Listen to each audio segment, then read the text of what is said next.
అందరికీ నమస్కారం. నా పేరు బావికాటి రాఘవేంద్ర. ఈ వీడియో చూస్తున్న ప్రతి ఒక్కరూ నా ఛానల్ని సబ్స్క్రైబ్ చేయండి, లైక్ చేయండి, షేర్ చేయండి. వామన అవతారం. దేవతలు రాక్షసులు పాల సముద్రాన్ని మదిస్తున్నారు. మదించగా మదించగా మదించగా అమృత కలశం వచ్చింది. రాక్షసులు ఒక్కరే ఆ అమృతాన్ని సేవించాలనుకున్నారు. దేవతలు వెంటనే విష్ణుమూర్తిని శరణుజొచ్చారు. విష్ణుమూర్తి జగన్మోహిని అవతారం ఎత్తి తన అందచందాలతో రాక్షసుల్ని మయమరిపిస్తూ అమృత కలశాన్ని తన చేతుల్లోకి తీసుకొని దేవతలకు పంచింది. ఎప్పుడైతే అమృతాన్ని సేవించారో దేవతలంతా అమరులైపోయారు. విషయం తెలుసుకున్నటువంటి రాక్షసులు దేవతల మీదకి యుద్ధానికి దిగారు. దేవతలు రాక్షసులకు మధ్య భయంకరమైనటువంటి యుద్ధం జరిగింది. ఆ యుద్ధంలో దేవతలదే పైచేయి సాధించారు. దేవేంద్రుడు తన దగ్గర ఉన్నటువంటి వజ్రాయుధంతో బలిచక్రవర్తిని కొడితే బలిచక్రవర్తి కింద పడిపోయాడు. ఇంకా చచ్చాళ్ళే అని వదిలేసి దేవలోకానికి వెళ్ళిపోయాడు దేవేంద్రుడు. అక్కడే ఉన్నటువంటి రాక్షసుల గురువు శుక్రాచార్యుడు తన దగ్గర ఉన్నటువంటి మృత సంజీవిని విద్య ద్వారా అతన్ని తిరిగి కోలుకునేలా చేసి అతని చేత బలిచక్రవర్తి చేత విశ్వజిద్యాగం అనే యాగాన్ని చేయించాడు. విశ్వజిద్యాగం చేశాడు. ఆ యాగం చేస్తుంటే యాగం నుండి రథం వచ్చింది. నీటిలో కానీ నిప్పులో కానీ అడవుల్లో కానీ పర్వతాల్లో కానీ పయనించగలిగినటువంటి శక్తివంతమైనది రథం. విల్లంబులు వచ్చాయి, సింహపు జెండా వచ్చింది, సూర్యుని గుర్రాల వంటి గుర్రాలు వచ్చాయి, కవచం వచ్చింది. ఈ కవచాన్ని ధరిస్తే ఆ కవచాన్ని ధరించినటువంటి వ్యక్తిని ఎంతటి శక్తివంతుడైనా ఓడించలేడు. అలాంటి శక్తివంతమైనటువంటి ఆయుధాలను సమకూర్చుకొని దేవలోకం మీదకి దండయాత్రకు వెళ్ళాడు బలిచక్రవర్తి. నిన్నలేముననే తన వజ్రాయుధంతో కొడితే కింద పడిపోయాడు. సత్యాల్లేని వదిలేశాను, మళ్ళీ యుద్ధానికి వస్తున్నాడు ఏంటంటే బలిచక్రవర్తి. ఇది ఎలా సాధ్యం? ఆశ్చర్యపోయాడు దేవేంద్రుడు. విషయం తెలుసుకున్నాడు. ఇక బలిచక్రవర్తిని ఓడించడం తన వల్ల కాదు, బలిచక్రవర్తిని ఎదుర్కోవడం తనతో కాదు. అందుకే దేవలోకాన్ని వదిలిపెట్టి పారిపోయాడు దేవేంద్రుడు.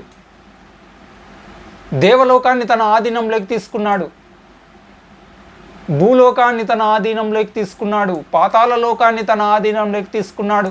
ముల్లోకాలకు అధిపతి అయిపోయాడు బలిచక్రవర్తి. తన సంతానమంతా, తన పుత్రులంతా చెట్టుకొకరు పుట్టుకొకరు పారిపోవడం చూసినటువంటి దేవతల తల్లి అదితి బాధపడింది. తన భర్త కశ్యప ప్రజాపతి దగ్గరకు వెళ్ళి కన్నీరు మున్నీరయింది. నా పుత్రులంతా రాజ్యభ్రష్టులై చెట్టుకొకరు పుట్టకొకరు పారిపోయారని ఏడ్చింది వలవల వలవల. అప్పుడు కశ్యప ప్రజాపతి విష్ణుమూర్తిని ధ్యానించమని, పయోభక్షణము అనే వ్రతము చేయమని ఆమెకు సలహా ఇచ్చాడు.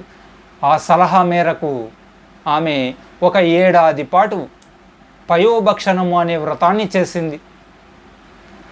ఒకరోజు శంఖచక్ర గదాదులతో దివ్య మంగళ రూపుడైనటువంటి విష్ణుమూర్తి ప్రత్యక్షమై, అమ్మా, నేనే నీకు కొడుకుగా జన్మిస్తాను, నేనే నీకు కొడుకుగా జన్మించి బలిచక్రవర్తిని సంహరించి నీ కుమారులకు తిరిగి తమ తమ స్థానాలు పొందే విధంగా, తమ తమ పదవులు పొందే విధంగా చేస్తాను, అంతవరకు నువ్వు సంతోషంగా ఉండు, అంతవరకు ఓపిక పట్టు అని అదితిదేవికి చెప్పాడు.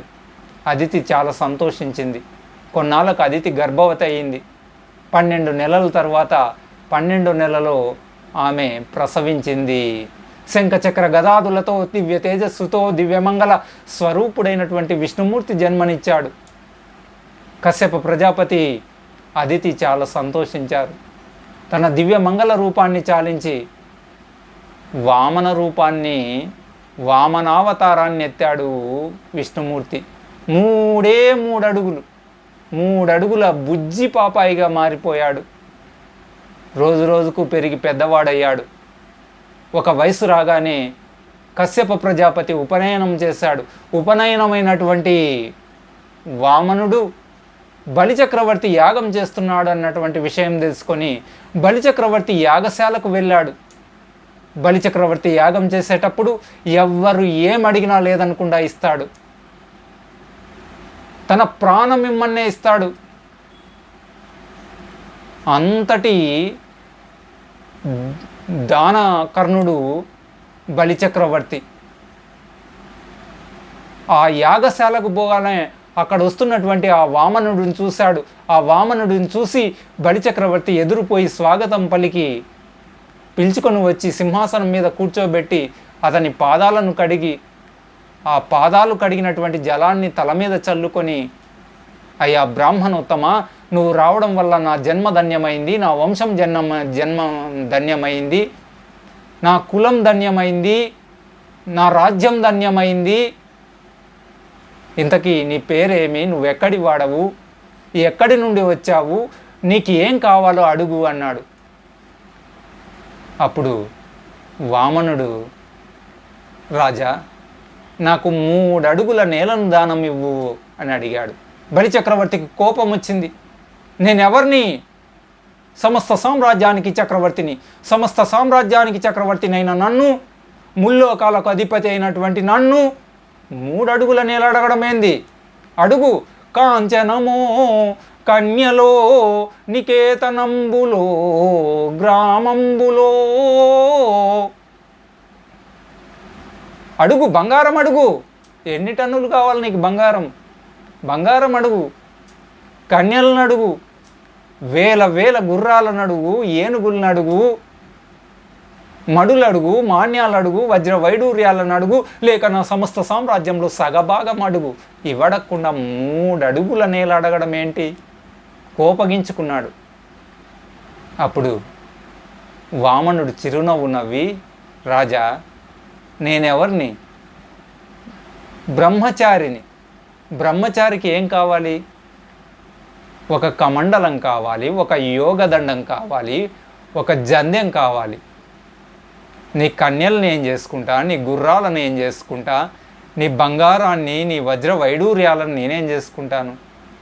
కాబట్టి నాకు అవన్నీ వద్దు రాజా, నాకు 3 అడుగులు నేల మాత్రం ఇవ్వు అని అడిగాడు.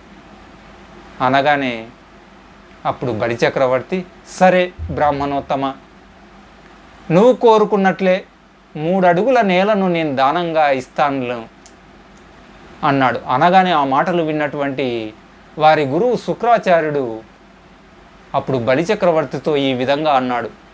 ఏమన్నాడో తరువాత వీడియోలో తెలుసుకుందాం.